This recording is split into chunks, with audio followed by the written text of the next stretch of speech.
I'm Boel Bierman, game writer at Runemaster. And we're about to take a look at our new tactical RPG from Paradox Development Studio. So we're gonna start a new game, and you can choose between 6 different races. And these races share worlds, so humans share with trolls. But we're gonna play as a human today, and we're gonna go with Skald. So we have 3 different classes. And the Skald is a ranged unit, when the Berserker is a melee combat fighter. And then we also have the Runemaster that is focused on magic, but it's not available for the humans. So we'll go with Skald.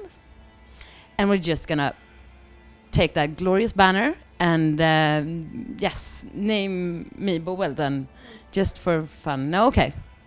Never mind.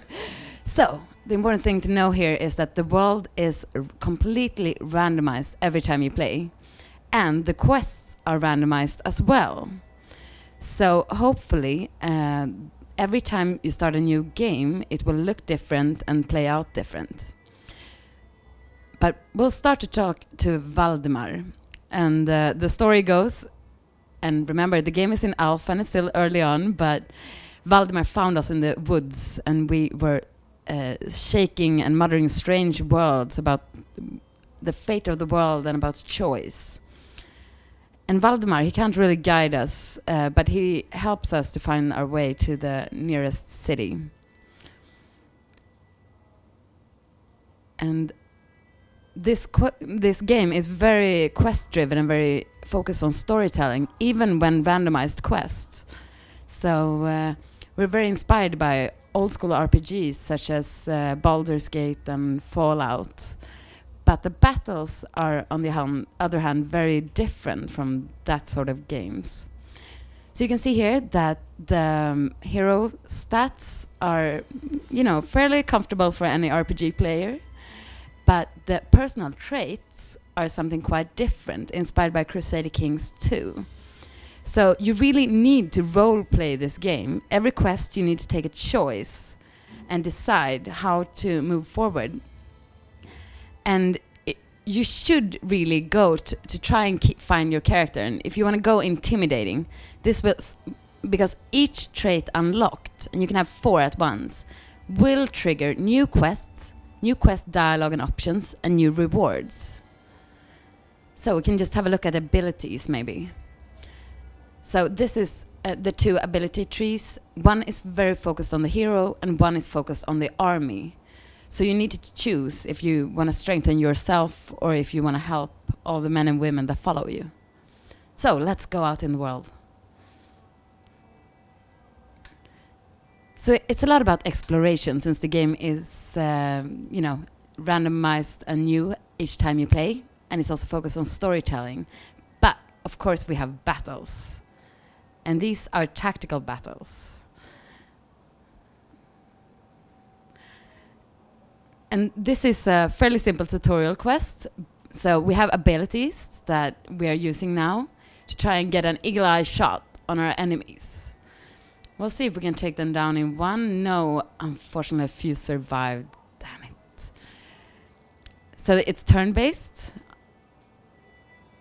And we're going to try and kill them fast, and then we'll delve into details later on.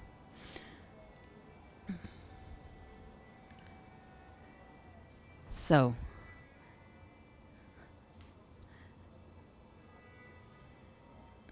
we'll get our first unit here. We can get axemen or skirmishers. Since we are melee, we'll maybe get a... Oh, no, right. We're we're ranged since we're Skald. So we're going to go with the melee then to get a bit of meat wall. So, and go with health. It's always good to survive. So we enter the world, and hopefully we'll encounter a city nearby.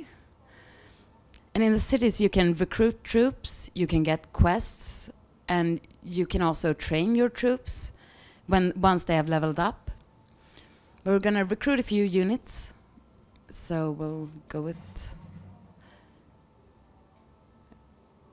Did we get 2? Yes. So these are arranged in squads, and each squad can, help each other out, but you can place them in any way you want. And each unit has a special ability, and they can level up to gain more. If we can go into one specific. So you see the possible ability trees, and you also see that they have a shield wall, which is a passive aura that helps everyone nearby, for example. So let's see what's going on. Maybe talk to an NPC or something. Who do we have here? Astrid. Well, aren't you pale as a ghost? Yeah, just run through this. So you had a vision and you're desperately trying to find answers.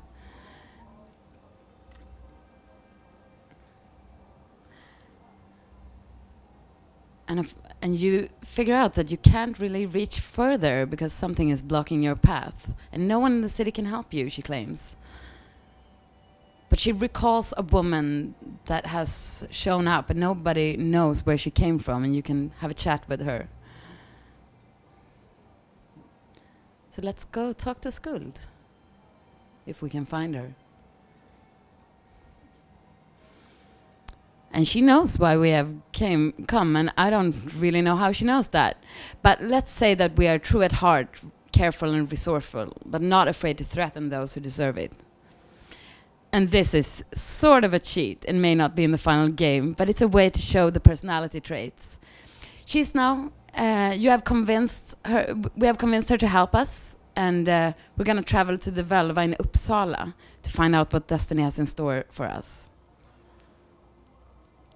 What happens now is that we gain traits, and these will probably not arrive at this fast, but this is ongoing in each quest where you sort of behave in a way that unlocks traits. So we turned into a cautious, intimidating, honest, and provident person this time. So let's go find a quest.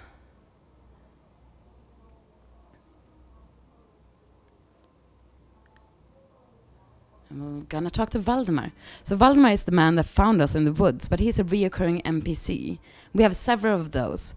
So different from many other games where you travel with companions, you actually have the friends and enemies around in the world where you can meet them and talk to them and develop relations with them.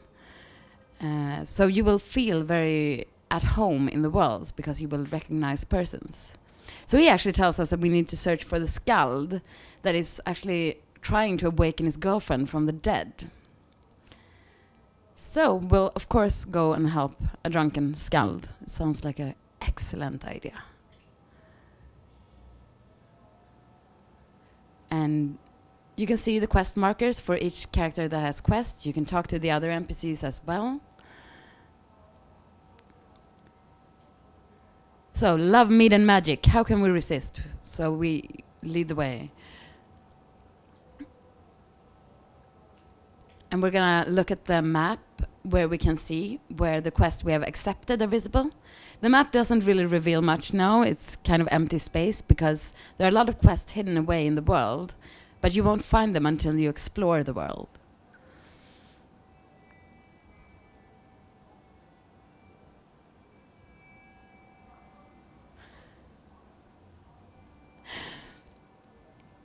So right now we're searching. I was hoping that we were gonna find a bit of loot or runestones that gave us experience, but right now it seems a bit empty on that front. But we have reached the grave of Karin and a moose, which is very important to remember. So now he actually wants us to sing to try and awaken the dead. And, well, we reluctantly accept this. Luckily for him, nobody's here, so we'll sing, but he better not tell a living soul about this. And something appears from the shadow. What dark forces are behind this? And we'll jump into battle. So, now this is a bigger battlefield, and but what is really important to remember here is that the terrain matters a lot. If you're on a higher ground and your enemy is at lower ground, you will do a lot more damage. However, if it's the opposite, the same goes. So you need to take advantage of the terrain and use it as good as you can to survive the battles and inflict as much damage as possible. And we also have abilities that take focus points, and these regenerate over time. So, songs of heroism to support our troops and make them ready for battle. And we also have the winning conditions are to kill all the enemies, and the defeat conditions is also that if the unit Karin is killed, we will not win this battle. And we have these special, we have discipline and we have terror. So we don't only inflict physical damage, we also inflict terror in our enemies. And once we break their discipline, they will panic and flee away from us, and flee as far away as they can and gather their forces. So basically, if you manage to inflict terror, they lose up to 2 turns or more, depending on the situation. But the same can happen to you, so you may get panicked and flee.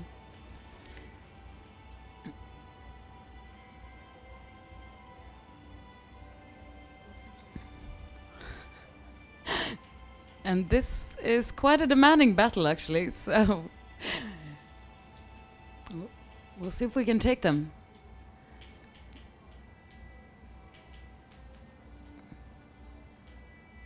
Believe it can be done? Yes!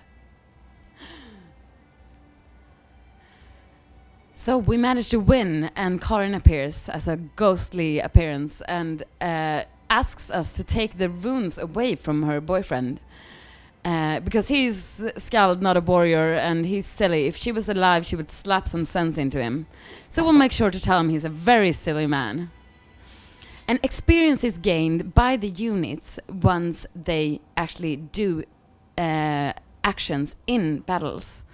If you do all the hard work as a hero, they won't gain any experience.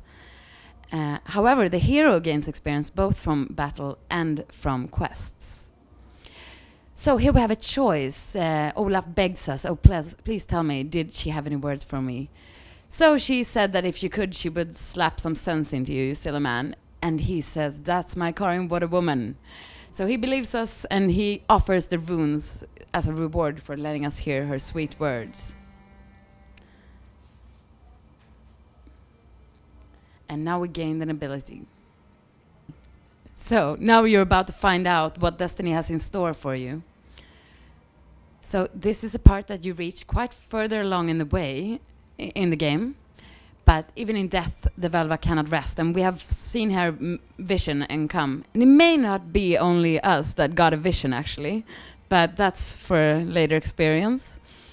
But what we find out is that Balder, the god, has been killed. And now Loki is trying to destroy the world to create a new one. And Thor wants to prevent this because he believes the world is good.